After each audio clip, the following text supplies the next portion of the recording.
All right, good morning, everybody. Yes, I don't blame y'all for staying home today because it's pouring rain. I mean, it's cats and dogs is nothing. It's pouring oceans out there. All right, today we're gonna do the first three sections of chapter four, and next week we'll finish up chapter four. Um, and I'm gonna do a bunch of all the examples, and as we go through the examples, I'll do the lectures with it. All right, so first one we're gonna do is chapter four, section one, the polynomials functions and models.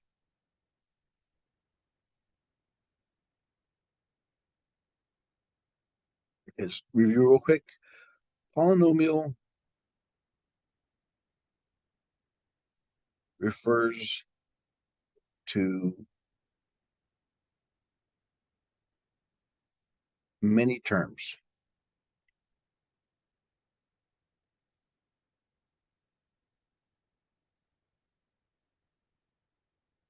in the equation.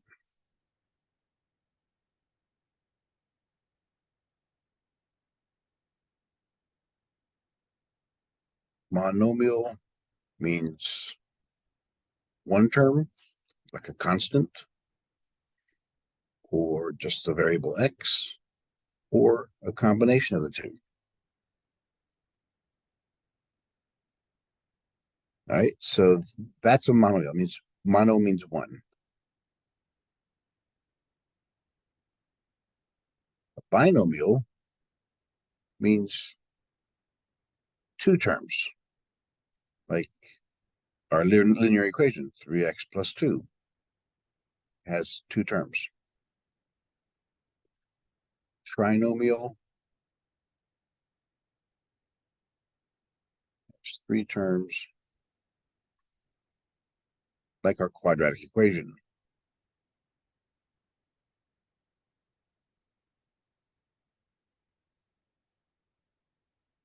Cubic, actually, we call it a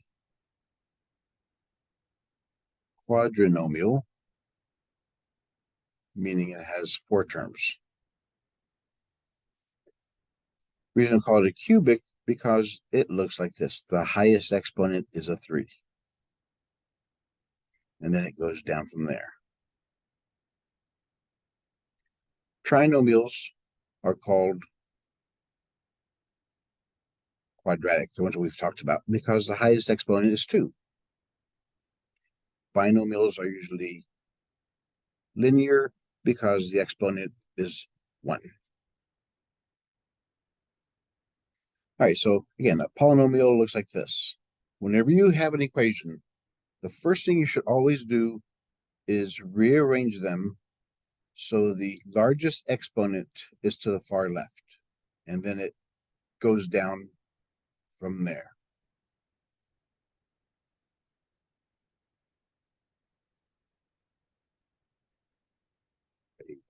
X1 and plus A0 to the constant. So you notice all these examples: 3, 2, 1, nothing. 3, 2, 1, nothing. 1, nothing. So it's always down, going down. The last term, the constant, is always the y-intercept.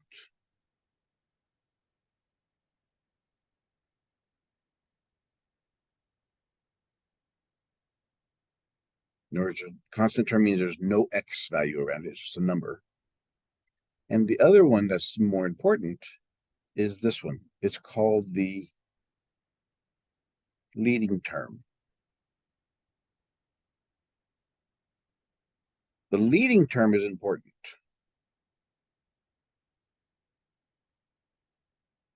The leading term is made up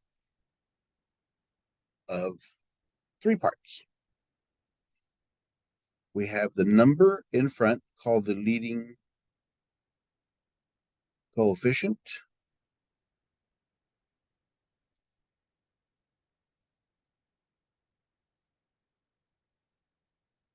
The variable, and the exponent. The exponent is called the degree.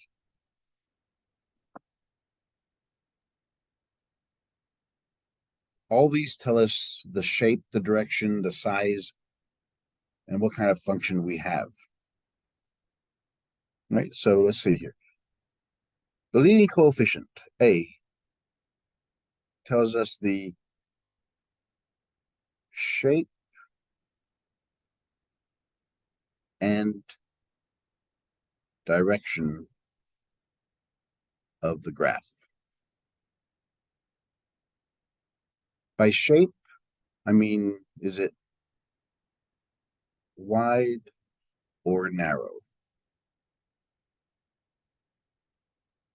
All right, so that tells us the thickness of the graph. Review chapter 2, the transformation notes there. And n, the degree, tells us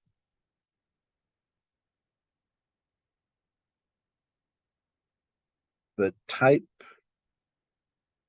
of graph.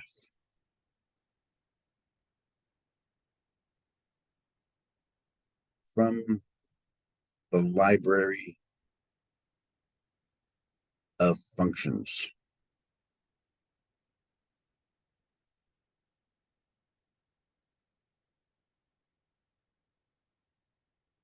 It also tells us the maximum number of x-intercepts or solutions.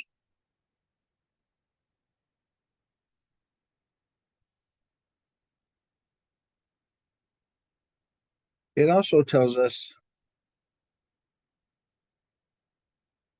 the maximum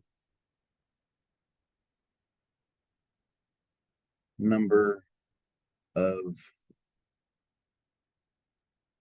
vertices.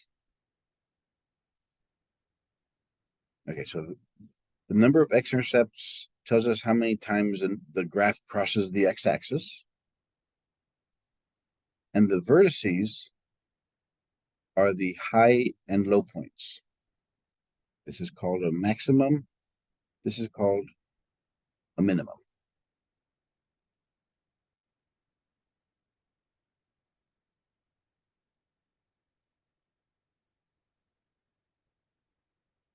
So together,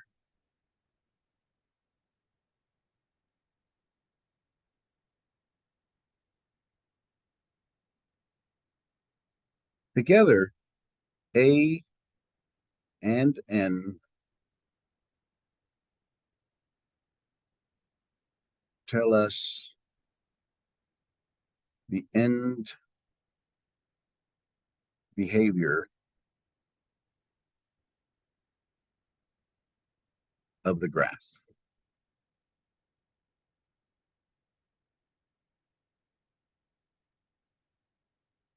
The end behavior simply tells us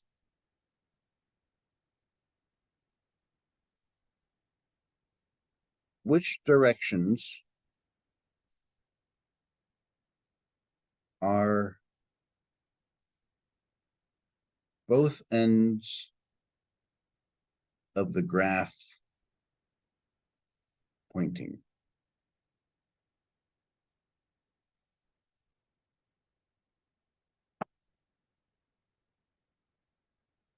So if we look at A and N together, it tells us that end behavior product, which is very important because it tells us what our graph is supposed to look like when we finish it.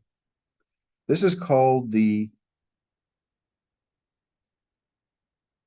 leading term test.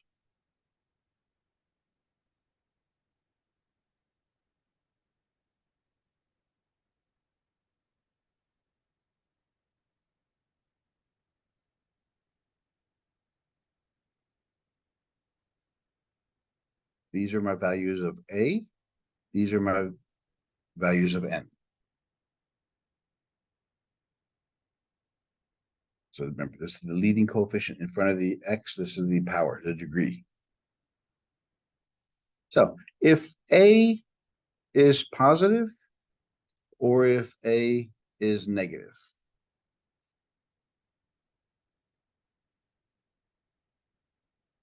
If it's positive, it's an increasing function. If it's negative, it's a decreasing. What does that mean?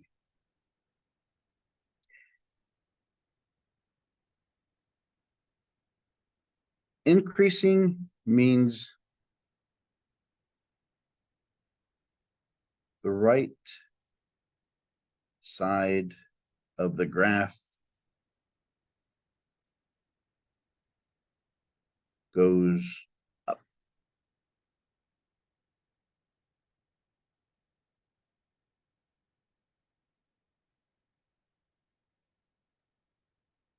Decreasing means the right side of the graph goes down. Remember, the graph will have two ends. So if it's positive, the right side will be going up. If it's negative, the right side will be going down, pointing down. And inside here is the rest of the function. We don't know what happens there. That's later on in this chapter. The left side is dependent on n. If n, the degree, is even,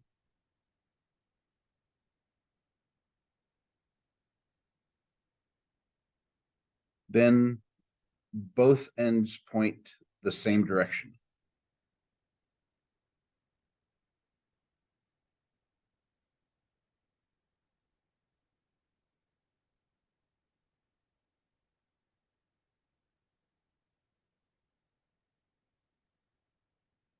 If it's even. So since it's an increasing function, they both point up. If it's a decreasing, they both point down. If n is odd,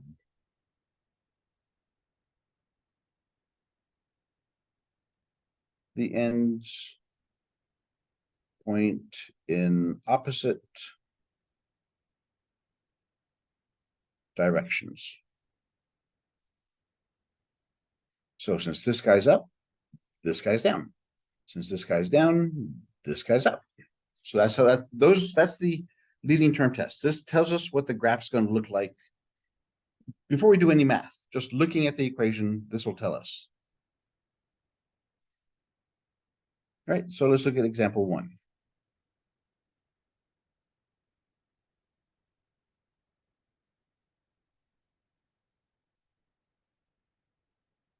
And here's example 1.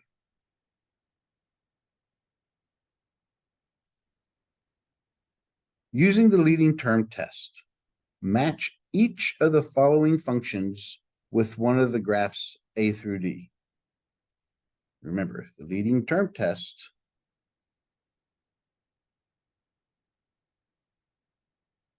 if A is positive, if A is negative, N is even, and N is odd. If it's even, both sides point the same direction. If it's positive, it's up. If it's negative, it's down. If N is odd, then and A is positive, then it goes up. They're both opposite directions. If A is negative, then they pull it opposite directions. Let's see how that works. Remember, this is the leading term. That's where this stuff comes from. A is there, N is there. So let's look at the first one. 3 and 4. So in the first one, A is positive and N is even. N is even and A is positive. So both ends point up. Nope, opposite directions. Opposite directions are both down. So the first one is D, because they both point up. Okay, B. A is negative, so it's A is less than 0, and n is odd. So less than 0 has got to be one of these, n is odd.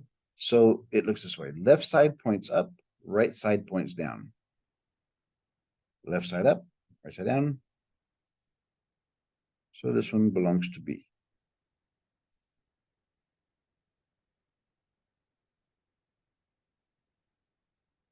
A, there's nothing there, so it's a 1. It's a positive 1. A is greater than 0, and n is odd. So the left side goes down, the right side goes up.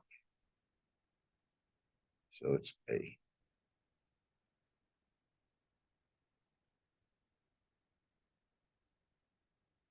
A is negative 1, less than 0, and n is even. So they both point down. So it's C. That's, again, it helps us to tell us, we know what the graph's supposed to look like at the end. So when we start plotting points, pointing directions, we know what's supposed to happen.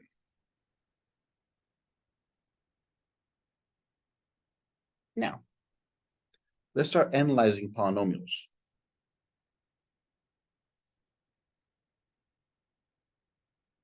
A 0 is the same thing as an x-intercept. It's a solution.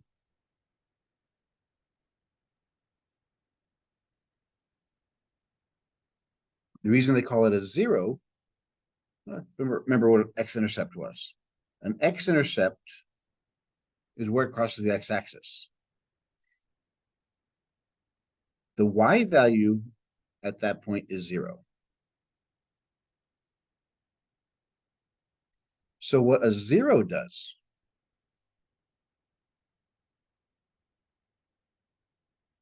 it makes the polynomial equal to 0. Whatever number you put in there, if it's a 0, it'll make the polynomial equal 0. And if it's a 0, that means it's a solution. It's also an x-intercept.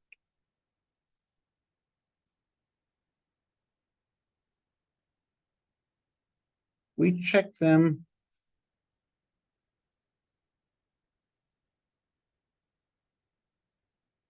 by plugging them into the function. So the first one says x equals 2. That's our x-intercept. So we put it inside the function. The function is here. So the function is x cubed, x squared, minus 17x, plus 15. Again, let's review that. We know A is positive. It's positive 1 since there's nothing there. And n is odd. So since it's odd, it points different directions. If it's positive, it goes up at this side and down that side. So that's what the graph's going to look like. But let's see, these are intercepts. Anywhere you see an x, you put a 2 in there. 2 cubed, 2 squared, minus 17 times 2, plus 15.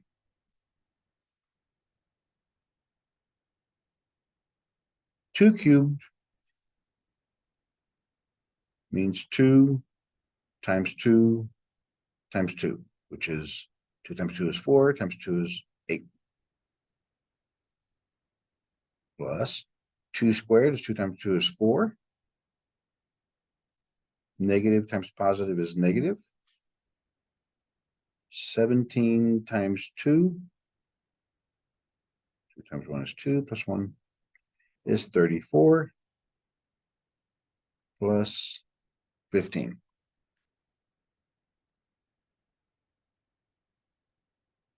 8 plus 4 is 12.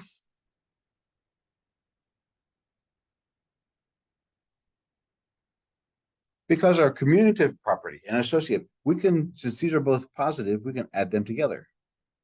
12 plus 15 is 27. Minus 34. They're opposite signs. 34 is bigger, so the answer is negative. 34 minus 27 is 7. So 2 is not a zero of the polynomial.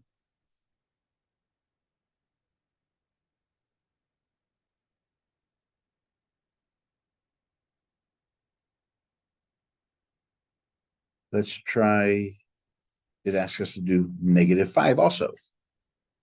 So we put -5 in there. -5 cubed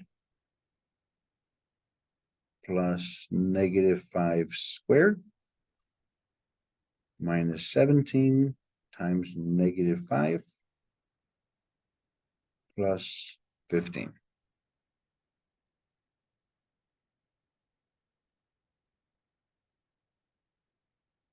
-5 cubed means -5 times -5 times -5.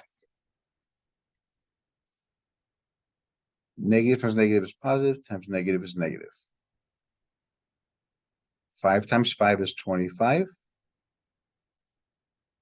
Times 5.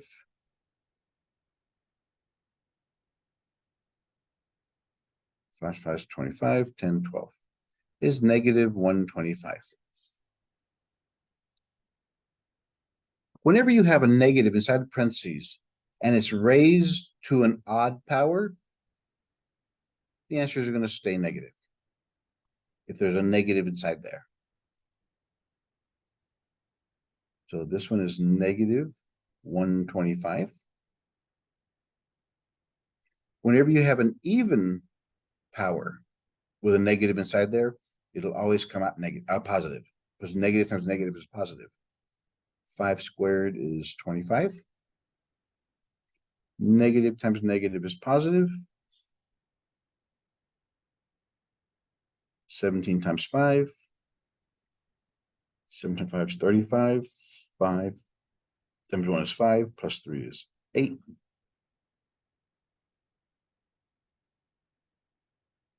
Plus 15. We would add up all these. Or we go left to right if it's easier. So we go left to right. We go negative 125 plus 25. The negative is bigger, so the answer is negative. 125 minus 25 is 100.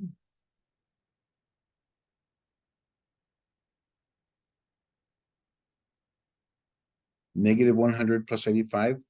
100 is bigger, so the answer is negative. 100 minus 85 is 15. Negative 15 plus 15 is 0. So -5 is a zero of P of X.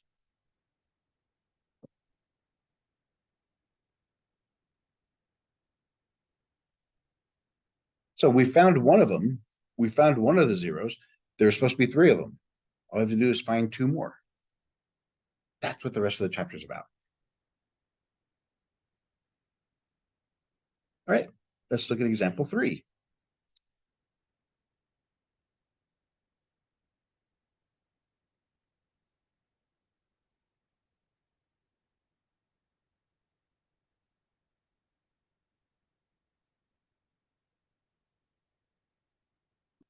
Let's focus.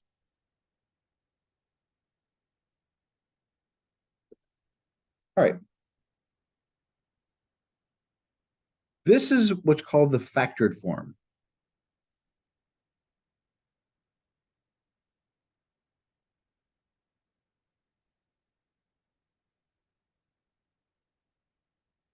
We took a big polynomial and broke it down to its smallest pieces.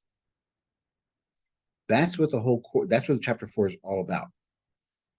For this first section, it did all the work for you. So once we get it in there, we notice that x minus 2, we have 3 of those.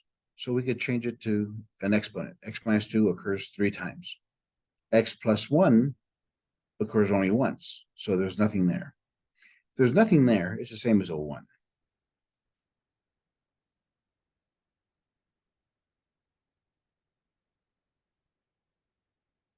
So the degree of this polynomial is 4. The degree tells us, remember, it's the n. It tells us how many solutions we're supposed to have. 1, 2, 3, 4. 4 solutions. Or we can just add, in this case, 3 plus 1 equals 4. That's the degree. And since all of the x's are positive, and so is the 5, we know n is 4, which is even. A is greater than 0, which all positives, even the 5. So we know the graph will look something like this. At both ends, the graph's going to go up. So let's look at this. To find zeros of a factored form,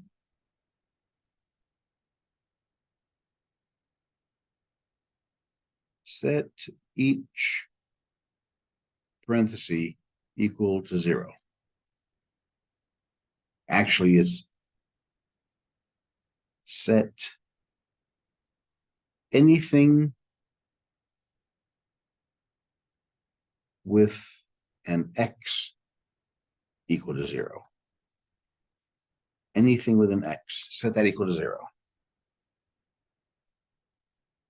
But sometimes we could have 5x out here.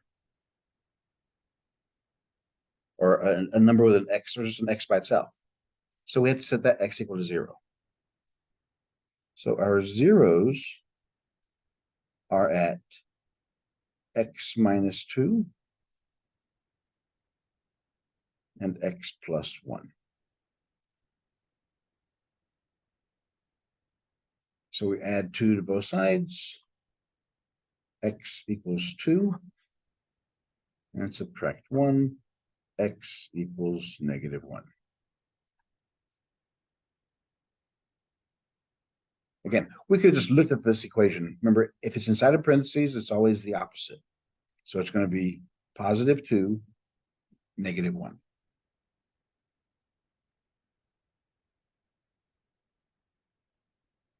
All right, so let's go ahead and graph this.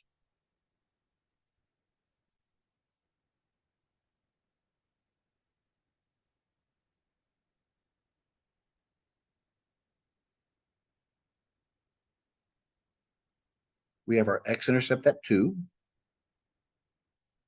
and at negative 1.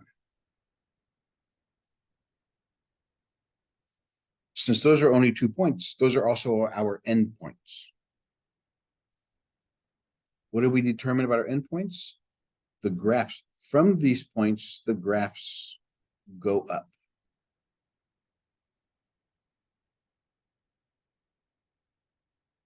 Now we have to decide, does the graph cross these intercepts or does it bounce? To determine that,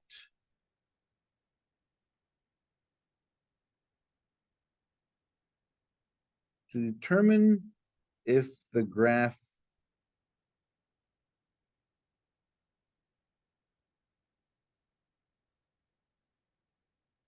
crosses or bounces off the x-axis,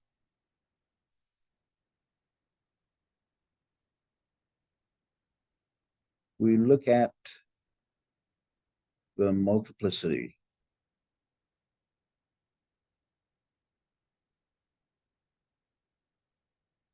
Yeah, make it better. The multiplicity.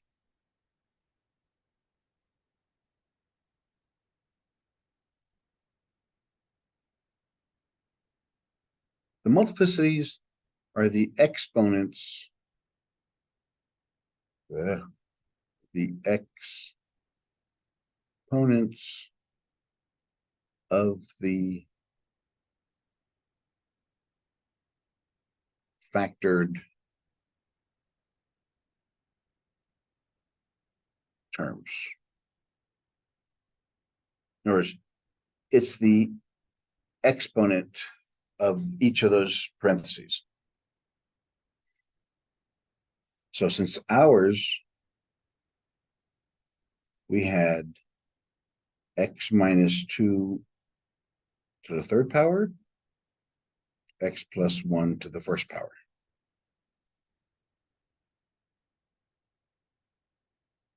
So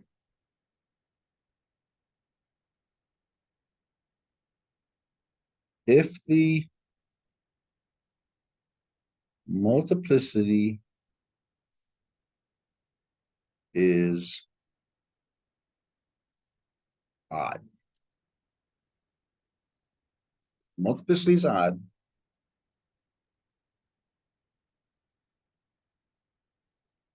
the graph crosses at that point, at that x value. If the multiplicity is even,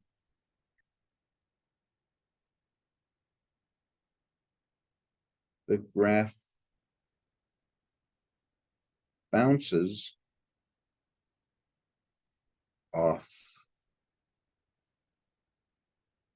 that x value, the intercept. So at 2, which is this one, it's odd, so it crosses. At -1, it's also odd, so it crosses there. So we know the graph's going to, most of the graph's going to be below there. How do we find the y-intercept?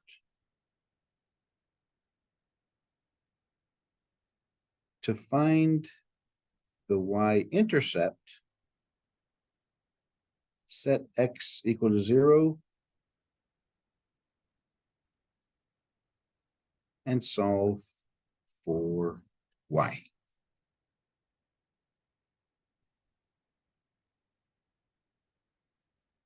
So remember, f of x is the same thing as y. We have 5 times 0 minus 2 cubed, 0 plus 1 to the first. Okay, and we're seeing x, put a 0. 0 minus 2 is -2 cubed.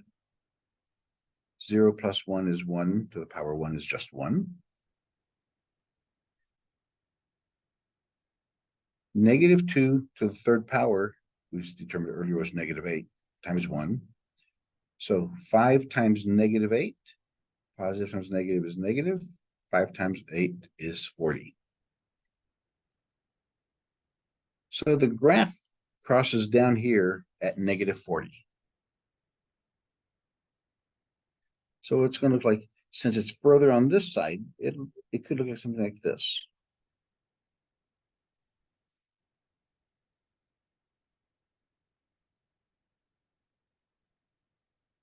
Because since n, the degree is 4, we have 4 minus 1, which is 3 vertices. Here's 1, here's 2, here's 3. Yeah, I'm giving you ready because that's the next section, is graphing these things, and this is what we look for. Again, now this is just a guess what this looks like, but I'm always going to have a bounce somewhere there, a bend, because it's a fourth order equation. And since this one's further out and it has to cross through 40, it probably goes down a little further than that. But that's the shape. right, let's look at number 4.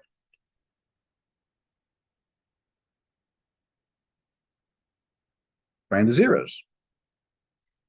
Okay, so the degree, add the exponents. 2 plus 2 is also 4. Now, is our A positive or negative?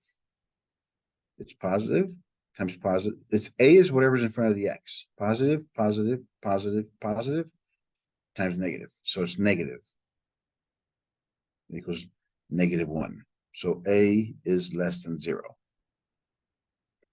Degree 4 is even, so it points the same direction. And we know the graph, both ends are going to point down.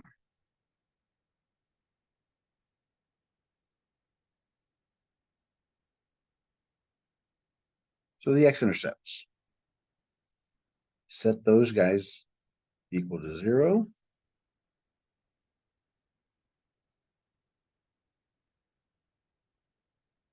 So add 1 to both sides, we get 1. And subtract 2. Those are our x-intercepts.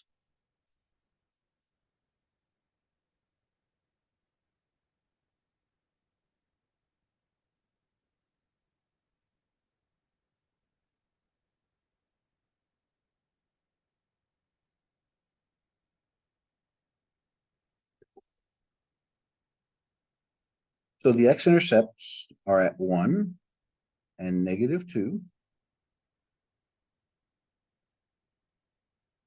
What's our y-intercept?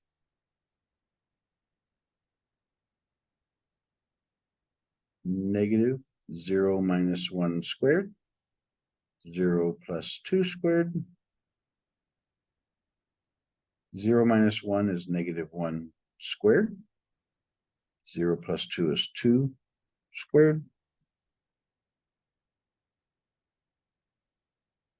So negative stays there.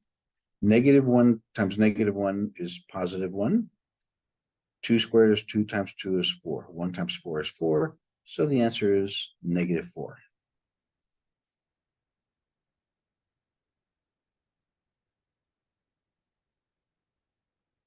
So we have the y-intercept, we have the 2 x-intercepts. What happens in the down behavior? The down behavior is what the leading term test told us. Since A is even, since n is even, that means both ends point the same direction. And since A is negative, look at the coefficients of all the x's and the coefficient of the whole polynomial. There's one negative, so they're all negative. The whole thing is negative. So it points down. So I know that from here it points down, and from here it points down. Again, it's the end behavior. These are the last points on the graph. Now, at -2, what's the multiplicity? At -2, it's even, so it bounces. At +1, multiplicity is 2, so it bounces. And it's got to cross through there.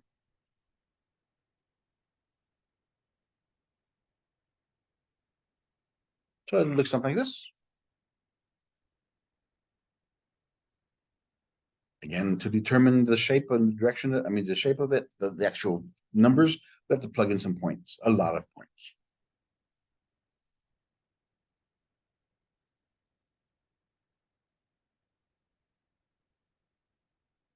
Right? Let's look at number 5.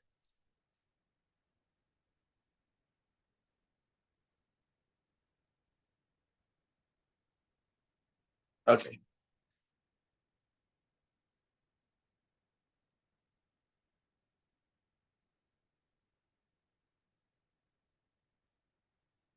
Finding zeros of polynomials.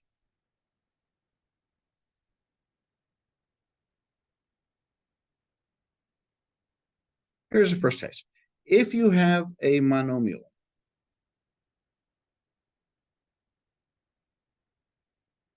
with an x.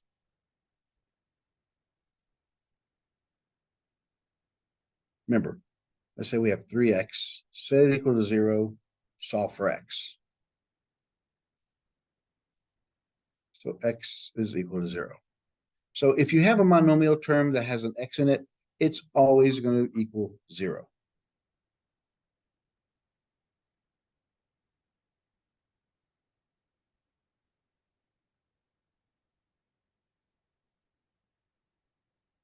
A binomial.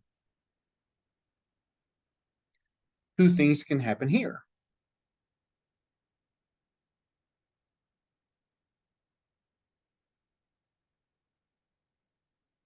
Both terms have an x.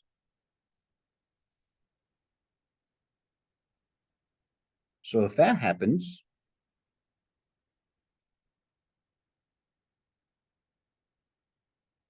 factor out what is common in both terms.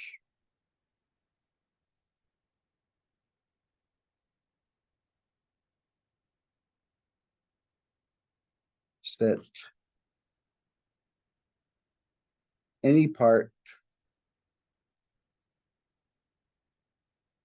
set both parts equal to 0, and solve.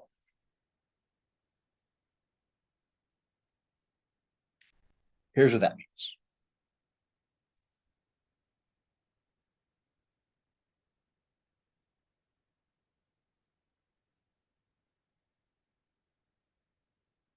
Okay, set it equals 0. There are two terms, and they both have x's. So what I can factor out, since they both have an x, you can factor out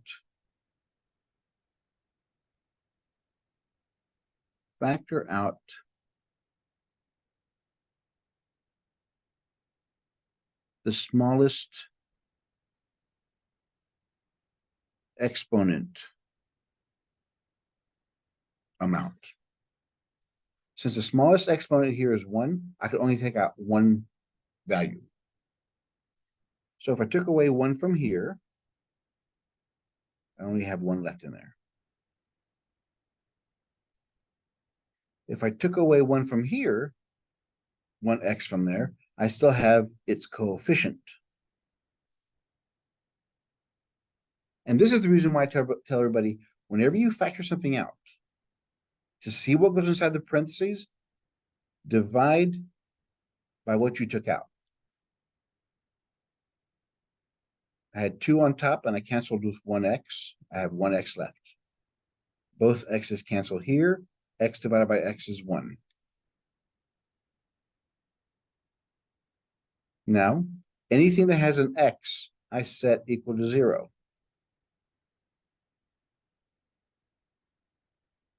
So here's my first solution.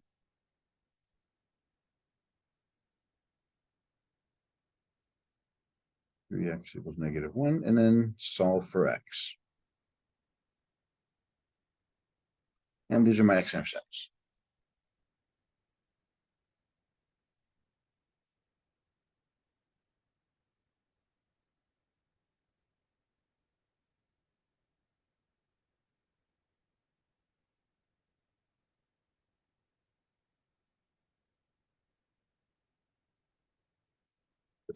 Then we have this one. 2x to the 4th plus 6x to the 3rd. They both have x's. I could take out whatever the smallest exponent is. I could take out 3 x's.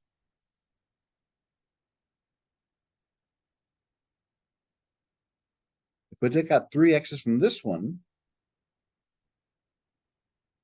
I only have 1 left.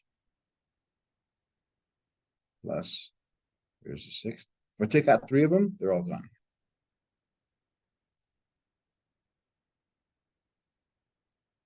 Set them both equal to 0.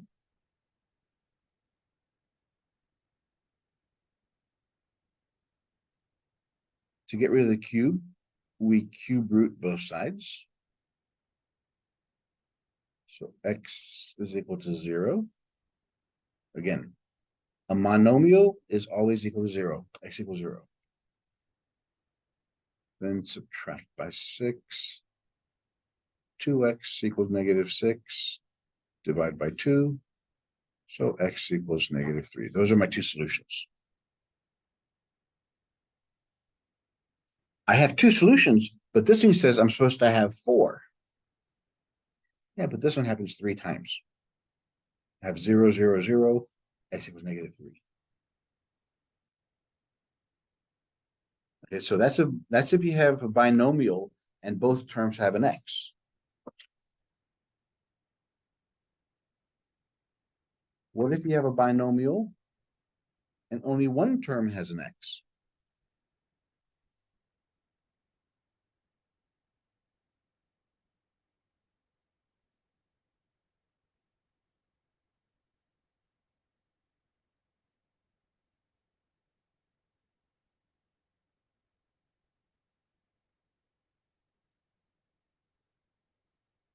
Then just solve for x. Set it equal to 0, solve for x. Subtract 2. 3x equals -2. And divide by 3.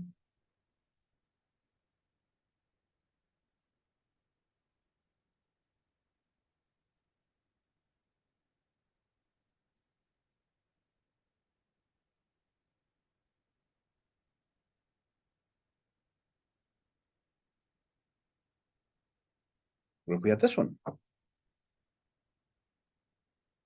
There's only one term has an x. So we subtract 4. X over 5 equals -4.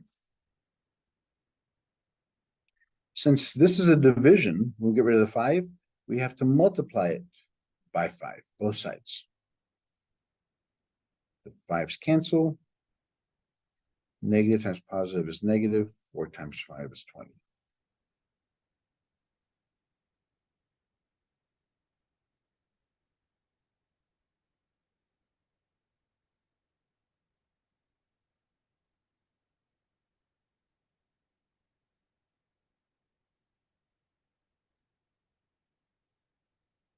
I mean, one term has an x and this one has a power. Okay, isolate the x.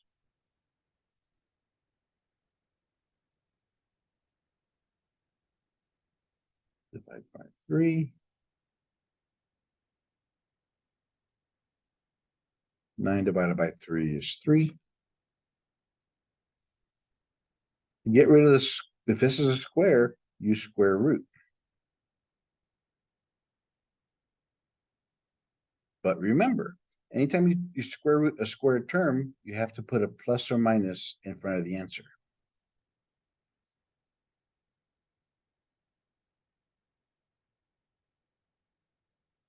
Anytime you get rid of an even exponent, you must place a plus or minus in front of the answer.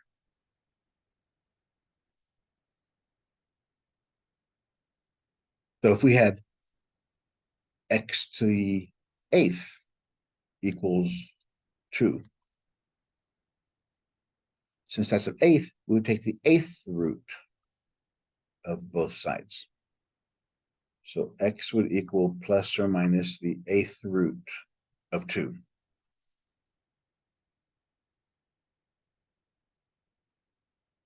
If it's an odd power,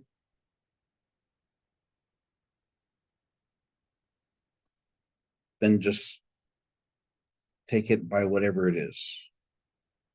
Because odd powers can be positive or negative.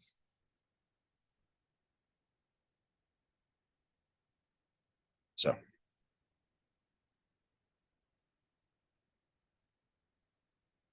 Okay, so that's binomials.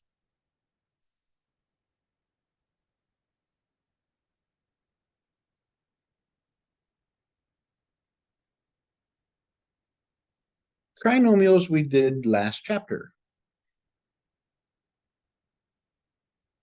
Typically, they're going to be like this.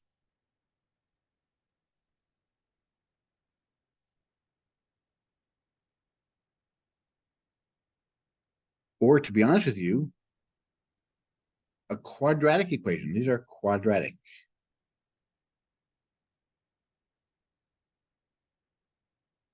Equations.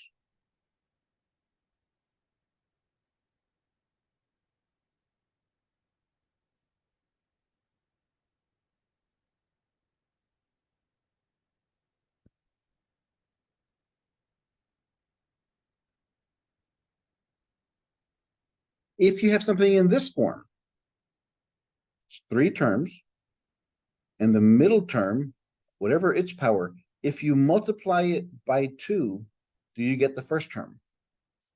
That's what we call quadratic in form.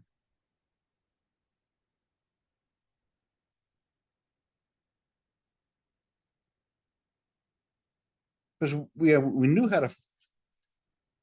how to factor last chapter.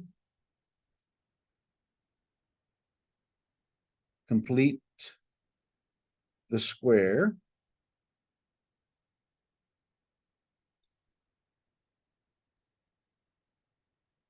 And the quadratic formula.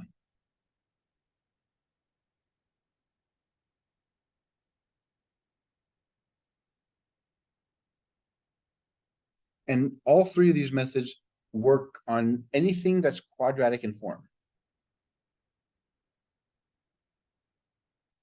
For example,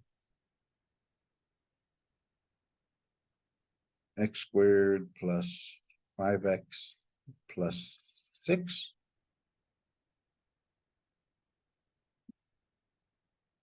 x to the 4th plus 5x squared plus 6. They're both quadratic equations.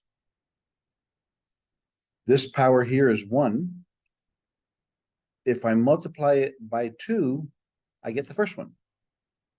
This is 2. If I multiply it by 2, I get the first one. So it's quadratic, which means if it's factorable, I can factor them.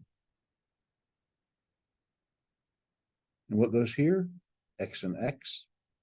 It's always what the middle term is, goes there. So in other words, here, it's x squared, x squared.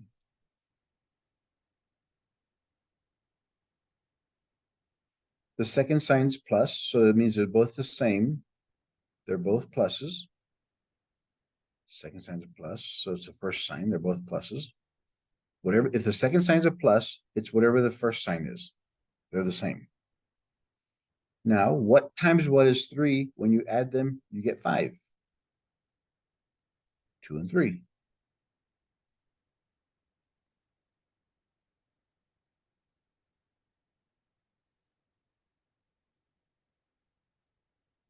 Now we set them equal to 0. Once you get them to the factored form, my solutions are in the first one, x equals 2, x equals -3. -2, -3. I'm supposed to have 2 of them. Remember, the degree tells us how many solutions I'm supposed to have. How about these? X squared plus 2 equals 0. X squared plus 3 equals 0. Remember, I'm supposed to have 4 answers. So subtract 2 from both sides here. Subtract 3. It's a square, so I square root both sides.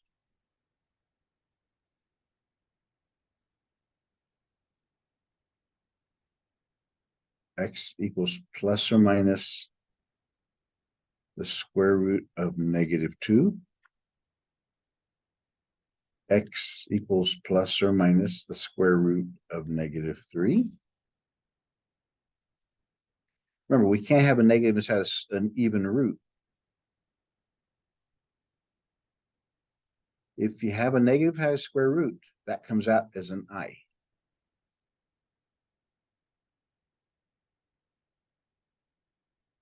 There's a negative inside there, so it comes out as an I.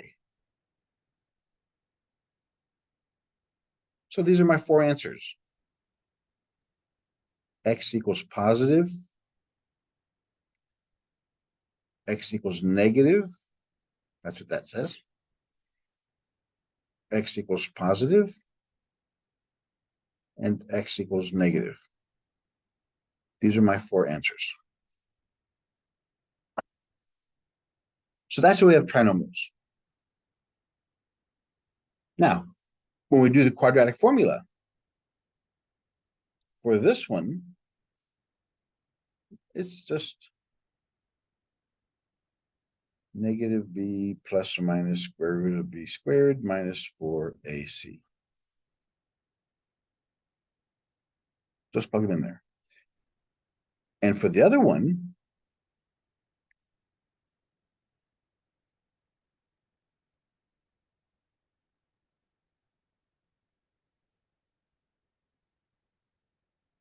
the formula doesn't change. Just the coefficient up here. So after you finish all this, then you got to take the square root of both of them. Remember, whenever you solve these, you always solve for the middle variable. Since that's an x, that's how come the x goes there. This is x squared, you're solving for x squared. So those are trinomials.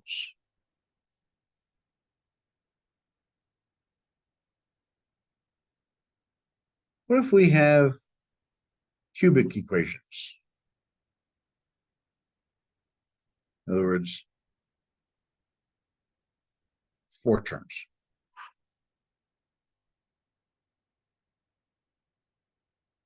Here we use, if possible,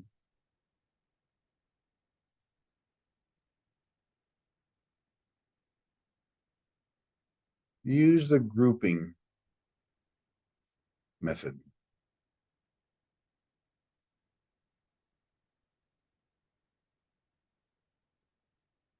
The grouping method says this. I have ax to the third plus bx squared plus cx plus d. Let me pretend I have 2 of them, but it's going to be one little change here.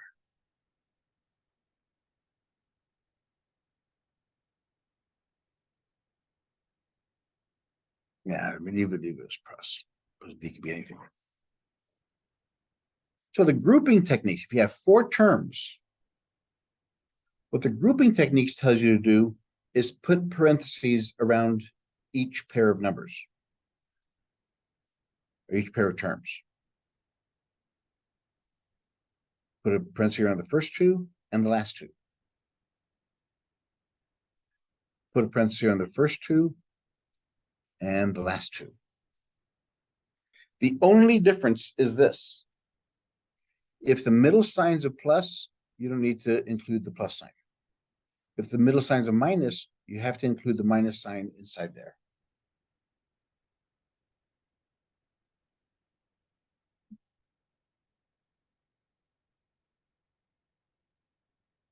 So that's the first step.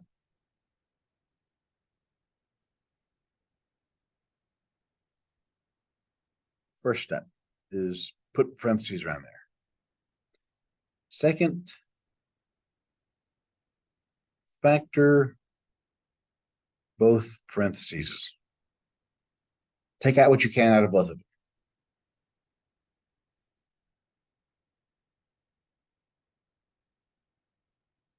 Put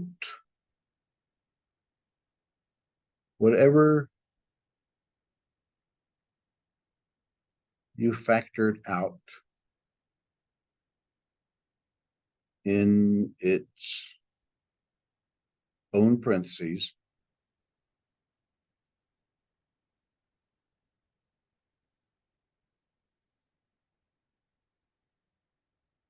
And the rest in theirs.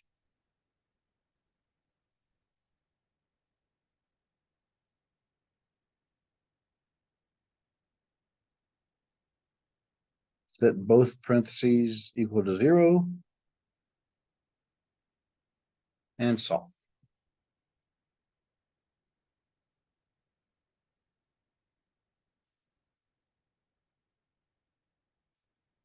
All right, so let's get this.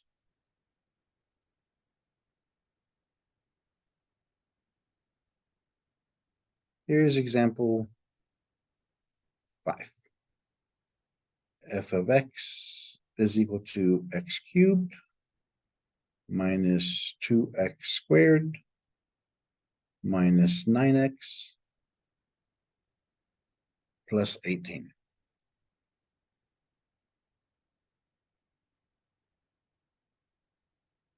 There are 4 terms.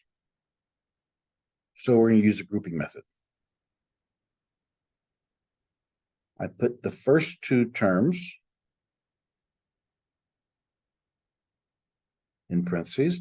Since the middle term is a minus, I include that in the second.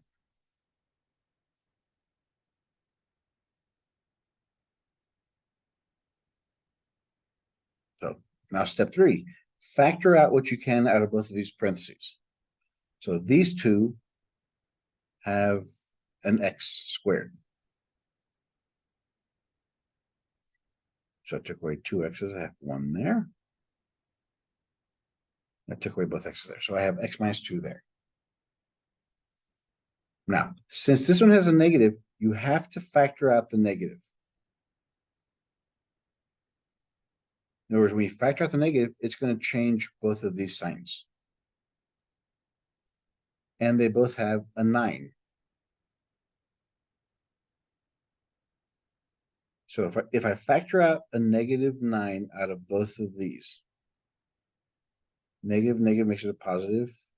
9 cancel, so it's just x. Positive divided by negative is negative. 18 divided by 9 is 2.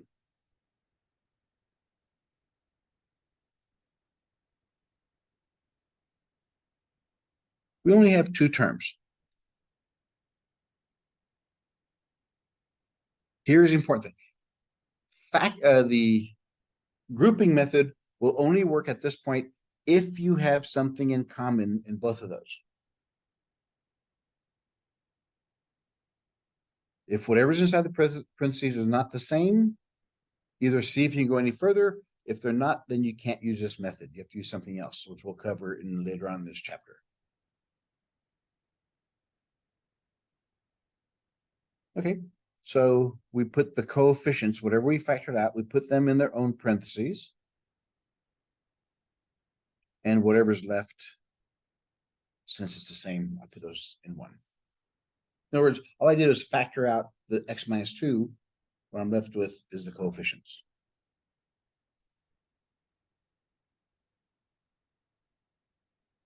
Now we set them both equal to 0. X squared minus 9 equals 0. X minus 2 equals 0. Add 9 to both sides. Add 2. That one's finished. This one still has an exponent. I square root both sides. So x is equal to plus or minus square root of 9 is 3.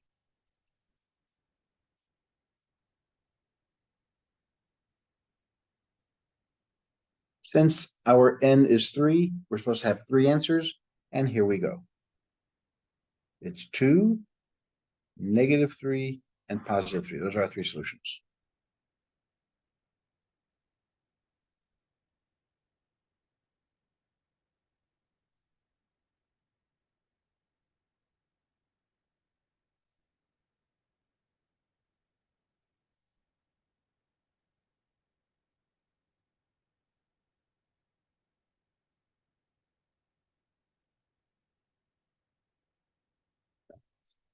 Let's do a couple sticks here.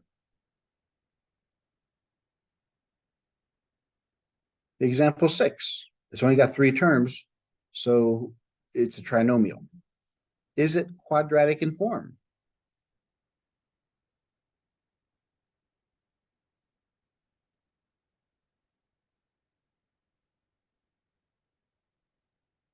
Yes, because the middle exponent times 2 equals the first exponent.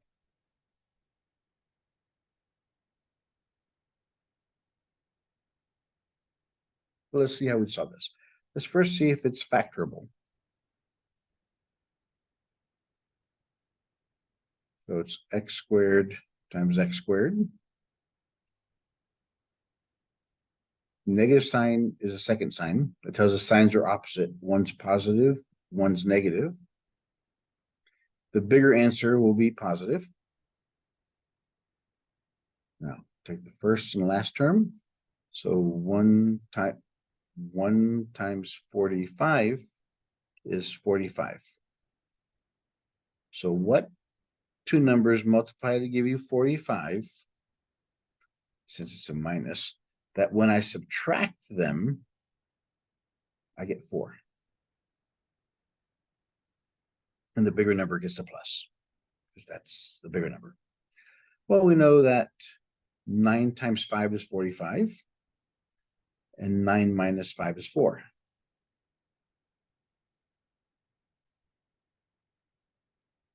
So it worked.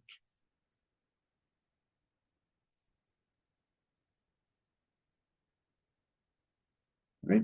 So now we take both of those equations, set them equal to 0.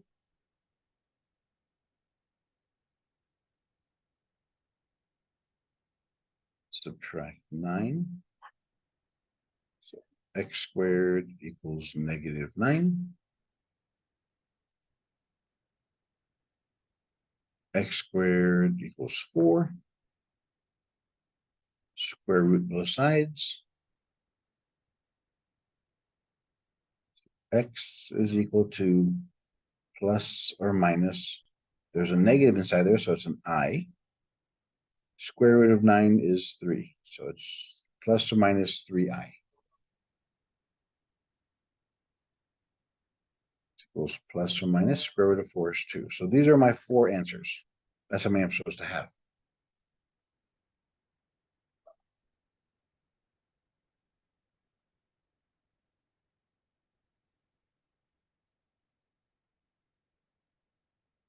Let's see how we would have done that had we used quadratic formula.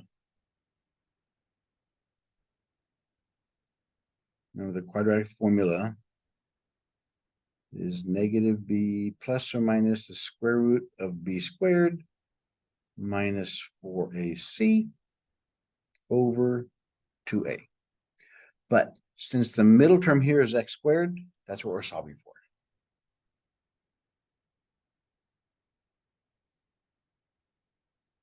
We got to define a, b, and c. So a is 1, b is 4,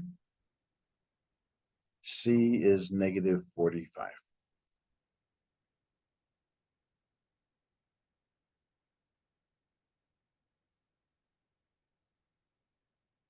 B is 4, so it's negative 4.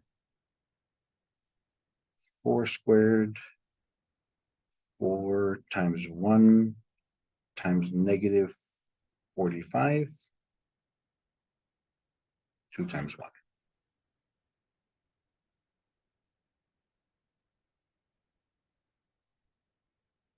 Negative 4, so 4 squared is 16. Negative times positive is negative. Negative times negative is a positive. 45 times 4 is 180 over 2.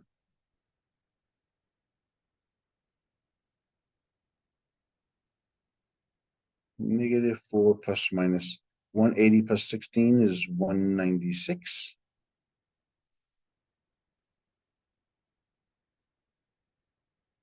So let's look at this one. 196. What two numbers multiply to give you 196? So whatever it is, what two numbers end up giving you a 6? 4 times 4 is 16. So let's try, since it's a big one, let's try 14 times 14. 4 times 4 is 16. 4 times 1 is 4, plus 1 is 5. 4, 1, that's 196. So this number here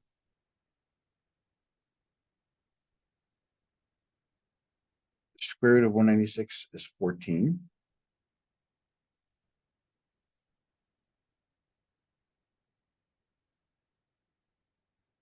So we know these are our two answers. And remember, they equal x squared. So x squared can equal -4 plus 14 over 2. X squared can equal -4 minus 14 over 2.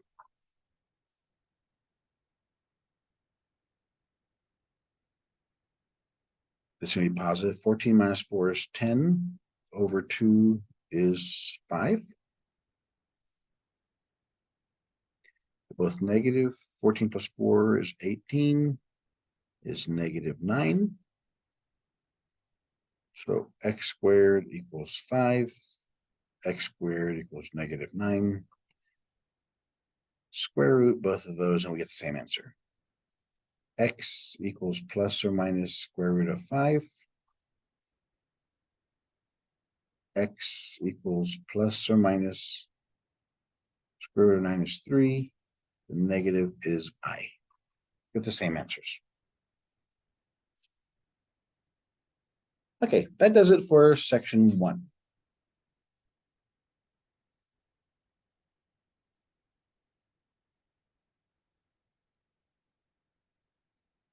Let me go ahead and save this, and we could do section 2.